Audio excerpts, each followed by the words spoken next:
नमस्कार। चलिए आज बात करते हैं उस कंपनी की जो पर्दे के पीछे रहकर हमारे पसंदीदा शोज और लाइव स्पोर्ट्स को हमारी स्क्रीन तक पहुंचाती है। अमागी मीडिया लैब्स, जो मीडिया टेक की दुनिया में एक बहुत बड़ा नाम है, जल्द ही अपना आईपीओ लेकर आ रही है। तो आइए गहराई से समझते हैं कि इस आईपीओ में निवेशकों के लिए आखिर क्या खास है। कभी सोचा है कि कैसे कोई लाइव मैच, अवार्ड शो या दुनिया के किसी कोने में हो रही डिबेट एक ही पल में हमारे सभी डिवाइसेस पर आ जाती है? देखिए, ये कोई जादू नहीं है। इसके पीछे एक बहुत ही कॉम्प्लेक्स टेक्नोलॉजी काम करती है जो कंटेंट को कैमरे से उठाकर हमारी स्क्रीन तक पहुंचाती है। तो इस पूरी चर्चा में हम सबसे पहले ये समझेंगे कि हमारे कंटेंट देखने का तरीका असल में बदल कैसे रहा है। फिर हम अमागी की टेक्नोलॉजी को करीब से देखेंगे, इसके आईपीओ के नंबर्स पर एक नजर डालेंगे और फिर कंपनी की ताकत और कमजोरियों दोनों का विश्लेषण करेंगे। और आखिर में हम ये समझने की कोशिश करेंगे कि ये निवेश के नजरिए से कितना सही बैठता है। तो चलिए सबसे पहले उस क्रांति को समझते हैं जो हमारी स्क्रीन पर हो रही है। आखिर हमारे मीडिया देखने के तरीके में इतना बड़ा बदलाव आ क्यों रहा है? देखिए, हम सब एक नई वीडियो इकोनॉमी के दौर में हैं।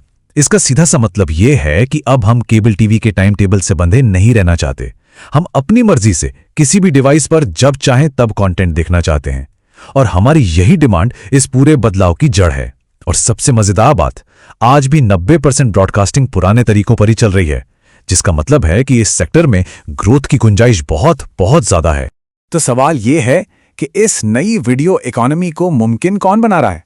यहीं पर अमागी की एंट्री होती है, जो इस नए तरीके को असलियत में बदलने वाला एक बहुत बड़ा खिलाड़ी है।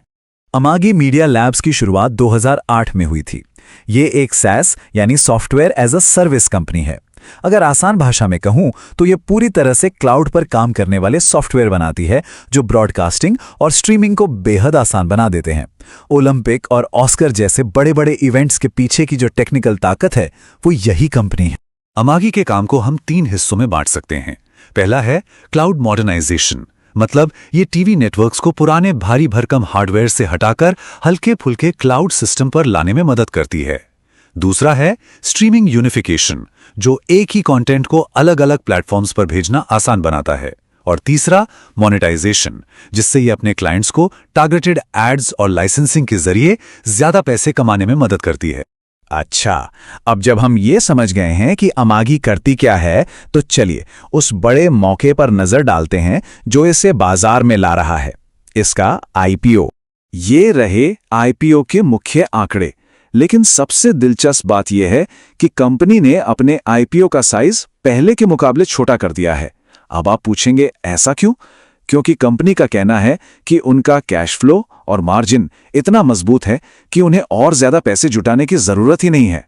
बाजार में इसे अक्सर कंपनी के आत्मविश्वास का एक बड़ा संकेत माना जाता है। तो ये जो पैसा कंपनी जुटा रही है, उसका इस्तेमाल कहां होगा? करीब 550 करोड़ रुपए टेक्नोलॉजी और क्लाउड इंफ्रास्ट्रक्चर को और भी मजबूत बनाने में लगेंगे। बाकी का पैसा कंपनी दूसरी कंपनियों को खरीदने और अपने रोजमर्रा के कामों के लिए इस्तेमाल करेगी। तो अगर कोई इस कंपनी में निवेश करने की सोचता है तो वो क्या देखकर आकर्षित होगा? चलिए अमागी की सबसे बड़ी ताकतों पर एक नजर डालते हैं। अमागी की सबसे बड़ी ताकत है इसका ग्लास टू ग्लास प्लेटफॉर्म, मतलब ये कैमरे के लेंस से लेकर दर्शक की स्क्रीन तक पूरी की पूरी प्रोसेस को अकेले संभालती है। ये कंटेंट बनाने वालों, उसे दिखाने वालों और विज्ञापन देने वालों तीनों को एक ही जगह ले आती है, जिससे एक मजबूत नेटवर्क बनता है। साथ ही दुनिया की टॉप 50 में से 45% मीडिया कंपनियां इसकी क्लाइंट हैं, और इसकी एआई टेक्नोलॉजी खर्चे भी कम करती है। तो कुल मिलाकर ये एक बहुत ही सॉलिड इकोसिस्टम है। लेकिन पूरी तस्वीर देखने के लिए अब उन जरूरी जोखिमों और चुनौतियों पर भी ध्यान देना होगा जिनका सामना ये कंपनी कर रही है। पहला और सबसे बड़ा जोखिम है अमेरिकी बाजार पर हद से ज्यादा निर्भरता। जैसा कि ये चार्ट साफ साफ दिखा रहा है, वित्त वर्ष 25 में 72% से ज्यादा रेवेन्यू सिर्फ अमेरिका से आया। ये कंपनी को वहां के किसी भी राजनीतिक या आर्थिक बदलाव के प्रति काफी संवेदनशील बना देता है। दूसरा बड़ा जोखिम है कस्टमर कॉन्सेंट्रेशन। आप देख सकते हैं कि कंपनी का 1/3 से ज्यादा रेवेन्यू सिर्फ 10 बड़े ग्राहकों से आता है। इसका मतलब है कि अगर इनमें से कोई एक बड़ा ग्राहक भी चला गया तो कंपनी की कमाई पर सीधा और बड़ा असर पड़ सकता है। इसके अलावा कुछ और भी जरूरी जोखिम है। ये कंपनी एक ऐसे बाजार में काम करती है जो अभी नया है और बहुत तेजी से बदल रहा है। इसका 57% से ज्यादा रेवेन्यू सिर्फ एक ही डिवीजन स्ट्रीमिंग यूनिफिकेशन पर निर्भर है, और इसका कमाई का बिजनेस कनेक्टेड टीवी एडवर्टाइजिंग की डिमांड पर टिका है, जो ऊपर नीचे होता रहता है। तो इन सभी ताकतों और जोखिमों को सामने रखते हुए कंपनी के फाइनेंस की असली तस्वीर कैसी दिखती है?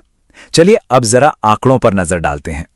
सबसे पहली और सबसे अच्छी बात है कंपनी की रेवेन्यू ग्रोथ। जैसा कि आप देख सकते हैं, कंपनी की कमाई साल दर साल लगातार और बहुत तेजी से बढ़ रही है।